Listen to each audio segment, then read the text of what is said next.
আসসালামু আলাইকুম। আশা করি আমার সকল বন্ধুরা ভীষণ ভীষণ ভালো সুস্থ আছো। আলহামদুলিল্লাহ আমরা ভালো আছি। হ্যালো গাইস, তোমরা একটা চ্যানেল প্রতিদিনের মতো নতুন একটা ভিডিওতে সবাইকে স্বাগত জানাই। আমার নিউজ রাজবলাকে সবাইকে ওয়েলকাম জানিয়ে সুন্দর একটা ভিডিও নিয়ে তোমাদের সামনে চলে এলাম। বন্ধুরা, তোমরা কে কে সমুদ্রের মাছ খেতে পছন্দ করো অবশ্যই কমেন্ট করে জানাবে। আজকে দেখো বন্ধুরা, 2-3 রকমের সমুদ্রের মাছ নেওয়া হয়েছে। এই মাছগুলো আমার ভীষণ ভালো লাগে। বেগুনের মধ্যে কিন্তু এই মাছগুলো দিলে একেবারে স্বাদে স্বাদ হয়ে যায়, আর বেগুনটা অনেক অনেক টেস্ট হয়, খেতে দারুণ মজা লাগে। আমি তো নিয়ে নিলাম আমার পছন্দের সমুদ্রের চাঁদা মাছ আর আমুদে মাছ, একেবারেই নামটা ভুলে গেছিলাম। আর হাজব্যান্ড একেবারে জ্যান্ত লাফানো রূপচাঁদা মাছ নিয়েছে। যেহেতু রূপচাঁদা মাছ একেবারেই আমাদের আর কেউ খেতে চায় না, কিন্তু হাজব্যান্ডের জন্য নিয়ে নিলাম। মাছটা একেবারেই জ্যান্ত লাফাচ্ছিল, অনেক সামনেই অনেকটা লোকজন ছিল বলে তোমাদের সঙ্গে ভিডিও করে আমি দেখাতে পারিনি। বন্ধুরা, বাড়ির সামনেই মাছওয়ালা দাদারা মাছ নিয়ে আসে, সেই ঝুড়ি থেকে মাছগুলো নেওয়া হয়েছে। এখন সমুদ্রের মাছ বাজারের চাইতে কিন্তু বাড়িতে থেকেই বেশি দেখে শুনে আমি নিয়ে নিই। আর এই মাছগুলো সবজিতে দিলে কিন্তু সবজির দারুণ টেস্ট হয়ে যায়। সমুদ্রের এই চাঁদা মাছগুলোতে একদমই কম কাটা। বন্ধুরা, একবার খেয়ে দেখো, এটা এত এত স্বাদ লাগে সেটা আর বলবো কি। আর আমাদের মাছগুলো তো একেবারেই ভাজা করে ঝাল করতে হয়, ওগুলো ছেলেদেরও পছন্দ। আমার পছন্দ ওই চাঁদা মতো যে মাছগুলো, ওটাই। আর হাজব্যান্ডের পছন্দ রূপচাঁদা মাছ। আর আমার শাশুড়ি মা এখন আমাদের দিকে খাচ্ছে, ওনারও কিন্তু সব মাছগুলোই পছন্দ।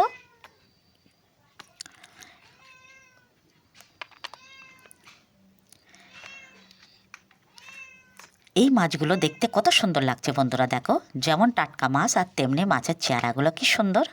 আর এই সব মাছগুলো এখন আমার হাজব্যান্ড বেরিয়ে যাবে, তবুও কিছু কিছু মাছ একটু একটু করে পরিষ্কার করে দিয়ে যাবে বেশ সুন্দর করে। উনি নিজে হাতে যদি না পরিষ্কার করে তাহলে কিন্তু ওনার খেতে একেবারেই ভালো লাগে না। আর রূপচাঁদা মাছটা তো একেবারেই রান্না হবে না, 2 পিস মতো রান্না করবো শাশুড়ি মার জন্য। আর এই মাছ একটু একটু করে সবটুকুই একটু একটু দেবো। আর হাজব্যান্ড তো বাড়িতে খাবে না, এর জন্য রূপচাঁদা মাছ 2-4 পিস আবার রেখে দেবো। হাজব্যান্ড যখন বাড়িতে খাবে তখন আবার ওটা রান্না করে নেব। আর একদিনে বা কতটা মাছ রান্না করব বন্ধুরা। তেমন কেউ একেবারে মাছ খেতে চায় না, শাশুড়ি মা তবু একটু খায় আর আমি একটু খাই। ছেলেদের প্রতিদিন মাংস হলে ভালোই হয়, সবসময় আমি এটা বলে থাকি, কিন্তু আমাদের তো সবসময় মাংস খেলে হবে না। এখন আমরা সবাই কিন্তু কোনো না কোনো রোগে আক্রান্ত, আর আমাদের কিন্তু সবজি মাছ ভাতই সবচেয়ে বেটার। তবুও বাড়িতে বাচ্চাদের জন্য অবশ্যই মাংস বানাতে হয়। বাচ্চাদের যে এত ফেভারিট মাংস সেটা আর বলবো কি, সব সময় মাংস না হলে একেবারেই যেন খেতে চায় না। সব মাছগুলো সুন্দর করে কাটাকুটি ধুয়ে নেওয়া হয়ে গেছে। শুধুমাত্র এই মাছটা আমি কেটেছিলাম, রূপচাঁদা মাছটা আমার অনেকটাই কষ্ট হয়ে গেছে। একে তো পদ্ধতি একেবারেই ধার ছিল না, আর আমার অনেক কষ্ট করে এই মাছটা কাটতে হয়েছে। আমি শুধু হাজব্যান্ডকে বলেছিলাম তুমি একটু আঁশগুলো দেখে দাও, আমি পরে ওটা কাটাকুটি করে নেব, কিন্তু অনেকটাই টাফ হয়ে গেল। কী আর করবো বন্ধুরা। এখন তাহলে সুন্দর করে মাছগুলোতে লবণ হলুদ মাখিয়ে আমি ভাজা করে নেব। আর এই মাছটা কি দিয়ে বানাবো বন্ধুরা, এই মাছটা তো একেবারেই বেগুন ছাড়া চলবে না, সেজন্য আমি সবজি হিসাবে বেগুনটাই নিয়েছি। সেটাই তোমাদের সঙ্গে আজকে আমি শেয়ার করব। আমরা গ্রামের মানুষ, আমাদের বাজার থেকে তো অবশ্যই 1-2 দিন বাদে বাদে মাছ কিনতে হয়। বাড়িতে কিন্তু মাছওয়ালা দাদারা ঝুড়িতে অনেক রকমের মাছ নিয়ে আসে। কিন্তু ওই যে বললাম, ছেলেরা মাংস খেতে পছন্দ করে, এই জন্য মাছ খুবই কম কেনা হয়। আগে তো প্রচুর মাছ কিনতাম, এখন তো আমার আর একেবারেই মাছ খেতে ভালো লাগে না। জানো বন্ধুরা, একটা জিনিস যদি সবাই মিলেমিশে খাওয়া হয় তাহলে কিন্তু সেগুলো খেতে ভালো লাগে। আর যদি না আমার একা খেতে হয় তবে তো আমার একেবারেই খেতে ভালো লাগে না।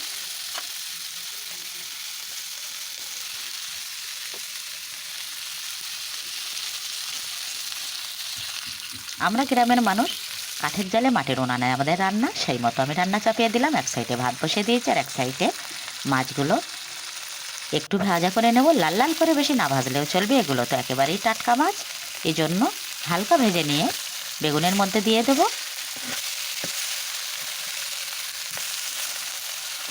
শুরুতে একটা লাইক দেবে বন্ধুরা, একেবারে স্কিপ করবে না, ফুল ভিডিও ওয়াচ করে দেবে। অনেক কষ্ট করে একটা ভিডিও বানাতে হয়, আর সেই ভিডিওটা তোমরা যদি ওয়াচ করে দাও ফুল, আর লাইক দিয়ে সাবস্ক্রাইব করে আমার পাশে থাকো, তাহলে কিন্তু অনেক আনন্দ বেড়ে যায়। আর নতুন একটা আবারও ভিডিও বানাতে অনেক মোটিভেট বেড়ে যায় আর অনেক আগ্রহ নিয়ে কিন্তু আবার একটা ভিডিও বানাতে থাকি।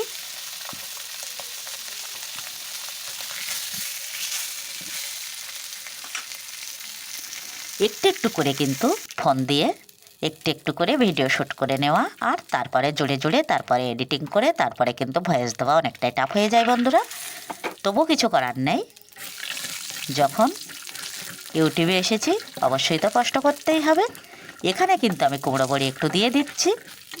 আগের বছরের কুমড়ো বড়ি আমি কিন্তু ফ্রিজের মধ্যে ফ্রোজেন করে রেখেছিলাম, সেগুলো আমি মাঝে মাঝে ফুলকপি আর বেগুনের মধ্যে দিয়ে থাকি। ফুলকপি আর বেগুনের মধ্যে যদি শীতের সময় মাছ দিয়ে বড়ি দেওয়া হয় তাহলে কিন্তু খেতে অসাধারণ লাগে। প্রতি বছর কিন্তু আমার এত দিনে বড়ি দেওয়া হয়ে যায়। এবার আমি একেবারেই পিছিয়ে গেছি। আমাদের পাড়াতে তেমন কেউ বড়ি দিচ্ছে না, এজন্য আমিও চুপচাপ বসে আছি। কেউ একজন দিলেই হয়, আমিও একেবারে লেগে পড়ব। বড়ি দিতে আমার ভীষণ ভালো লাগে আর বড়ি খেতেও আমার ভীষণ ভালো লাগে। সবজির মধ্যে দিলে কিন্তু খেতে দারুণ মজা লাগে। শীতের সময় তো কুমড়ো বড়িগুলো প্রচুর খাওয়া হয়। কথা বলতে বলতে কিন্তু মাছগুলো ভাজা হয়ে গেছে। এখন আবারও কড়াই বসিয়ে দিলাম, কড়াইতে দিয়ে দিলাম পরিমাণ মতো তেল, তারপরে দিয়ে দিলাম পেঁয়াজ কুচি, তারপরে দিয়ে দিলাম আলু, দিয়ে দিচ্ছি স্বাদ মতো লবণ। এখন আমি একটু নাড়িয়ে নেব, আলুটা একটু ভাজা ভাজা করে নেব, তারপরে কিন্তু পানি দিয়ে আমি বেগুনটা তুলে দেব।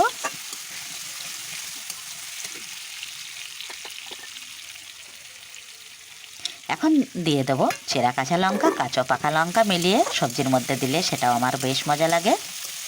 সারা বছর আমি তো খুঁজি লাল লাল পাকা পাকা লঙ্কা, আর সেগুলোই কিন্তু মাঝে মাঝে হাজব্যান্ড এনে দেয়, সবসময় তো আনতেই চায় না। এখন দিয়ে দিলাম আমি পরিমাণ মতো হলুদ আর দিয়ে দিলাম একটু পানি।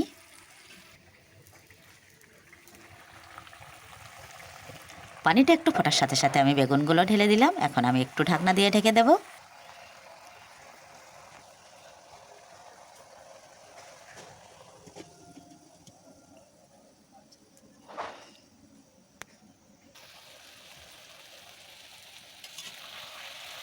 ঢাকনাটা খুলে আমি অল্প হাতে একটু নাড়িয়ে নেব। বেশি নাড়লে একেবারেই বেগুনটা বেশি ঘেটে যাবে আর তখন কিন্তু পানি দিয়ে মাছ দিলে নিচে লেগে যাবে।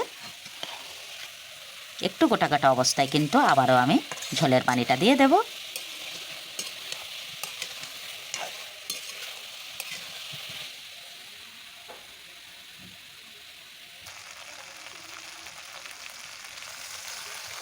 আলতো হাতে কিছুক্ষণ নাড়িয়ে নিয়ে আমি ঝোলের পানিটা দিয়ে দিচ্ছি। এই ঝোলটা ফুটে উঠলেই কিন্তু আমি কুমড়ো বড়ি মাছগুলো একেবারেই সাজিয়ে দেবো, আর এভাবেই কিন্তু রান্নাটা আমি শেষ করব। আবারও দেখা হচ্ছে নেক্সট ভিডিওতে বন্ধুরা। ততক্ষণে আমার সকল বন্ধুরা ভীষণ ভীষণ ভালো সুস্থ থেকো।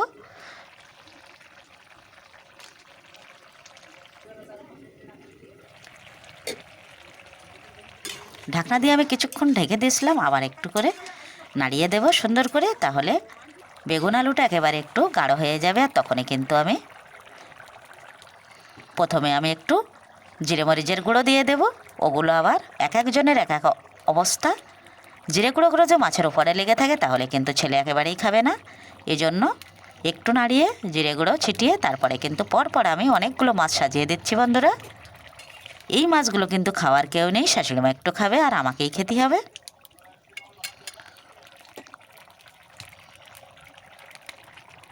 রান্না আমার একেবারেই কিন্তু রেডি। ঢাকনা দেওয়ার পরে আমি একটু খুলে দেখে নেব। আর এভাবে ভিডিওটা আজকে আমি শেষ করছি।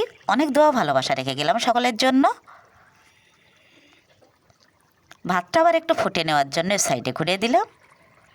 আল্লাহ হাফেজ।